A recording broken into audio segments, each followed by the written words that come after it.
ভাইজান সামনের মাসে আমার ফাইনাল পরীক্ষা। পরীক্ষা আমি কি করব? ফর্ম ফিল আপ করা লাগবে। কয় টাকা লাগবে? 9-10 হাজার। এত টাকা আমার কাছে দেওয়া সম্ভব না। ভাইজান আমি যদি ফর্ম ফিল আপটা না করতে পারি তাহলে এবার পরীক্ষাটা দিতে পারবো? যতদিন পারছি দিছি তো, এখন আমার সামর্থ্য নেই, এখন আমি আর দিতে পারবো না। ভাবতেছি এবারের ফাইনালটা দিয়ে পড়াশোনায় বন্ধ করে দিন। কোন রকম এবারের ফর্ম ফিল আপের টাকাটা হইলে না না, পড়াশোনা তোমার বন্ধ করা লাগবে না। বিএ বিএ ডিএ সব পড়ো, মাথার উপরে তো বড় ভাই আছে। হ্যালো, না খাও তোমরা। আবির, তোমার যদি টাকা লাগে তুমি আমার কাছ থেকে নিবা। আমার আব্বা যেই টাকা দেয় এই টাকা খরচ করার পর আরো 3 জন পড়াশোনা করতে পারবো। তোমার কাছ থেকে টাকা নিলে তো সেই টাকার ফেরত নেও না। এইটা কেমন কথা? আমি কি তোমার ধার দিয়ে যে ফেরত নিমু? মার বয়স্ক ভাতার টাকা দিয়ে যে ফর্ম ফিল আপ করবা, তখন নিজের কাছে ছোট লাগবো না? কি কথা কও না কেন? লাগবে না, লাগবে। মার কাছ থেকে কত টাকা নিছো? 2500। ধরো এই টাকাটা রাখো, এত টাকা দিয়ে আমি কি করবো? ফর্ম ফিল আপ করবা। ফর্ম ফিল আপ করতে তো এত টাকা লাগবে না। না লাগবে, এই টাকাটা বাঁচবো, এটা দিয়া একটা সুন্দর জামা কাপড় কিনি হয়েছে। আর ইমোশনাল হওয়া লাগবে না, আমি তো আছি নাকি? মা কি কইবা কও? তোর ভাইয়ের ব্যবসাটা ভালো চলতেছে না। তোর যে জমির বড় অংশটুক ওটুকু বেঁচে দিতে পারে, তাইলে তোর ভাইয়ের ব্যবসা একটু বড় হইব, আমরা সবাই ভালো থাকবো। এতে এত গারানোর কি আছে? ভাইজান কি আমার জন্য কম করতেছে? সম্পত্তিতে কি করব?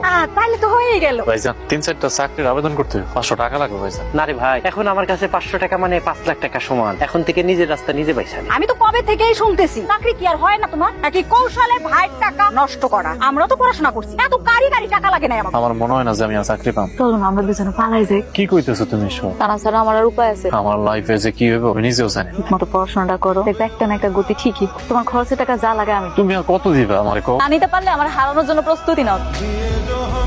জানো তোমার এত দামি ওষুধ কেনার টাকা তুই কই পাইলি? কই পাই বাবা? তোমার ব্যবসা টাকা থেকে টাকা চুরি করছি। কিরে আবি, তোর ভাবি যা কইতাছে তা কি সত্য? ভাইজান তুমিও আমার চোর কইতাছো? এত টাকা তুই কই পাইলি? তোমার ব্যবসার জন্য নিজের বাপের জমি হাসি মুখে তোমার লেখা দিলাম, যাতে করে তোমার ব্যবসাটা ভালো হয়। নিজের পড়াশোনা বাদ দিয়া তোমার দোকানে যেয়ে সময় দিতাছি, আর তুমি আমার চোর বানাই দিলা। চুরি না করলে তো এত টাকা পাওয়া সম্ভব না। টাকা আমার ময়না। ময়না? কি ময়না? কিছু না, আমি একজনের কাছ থেকে আনছি। দেখছো দেখছো, আমি কইছি না টাকা চুরি করছে। আমি চুরি করছি, আমি একজন চোর। যাও পুলিশ আইনা মানে ধরে দাও। বাবা, তোর খুব কষ্ট হইতেছে বাজার। না মা, তোর ভাই যেমন পোল্ট্রি খাই বাবা, চিন্তা করিনি। তোর সম্পত্তি গুলো খায় ফেলার অবস্থা, পড়াশোনা বন্ধ করে দিল বাবা। কপালে লিখন থাকলে কি আর করবো কও? তুমি এগুলো নিয়ে চিন্তা করো না, যাও।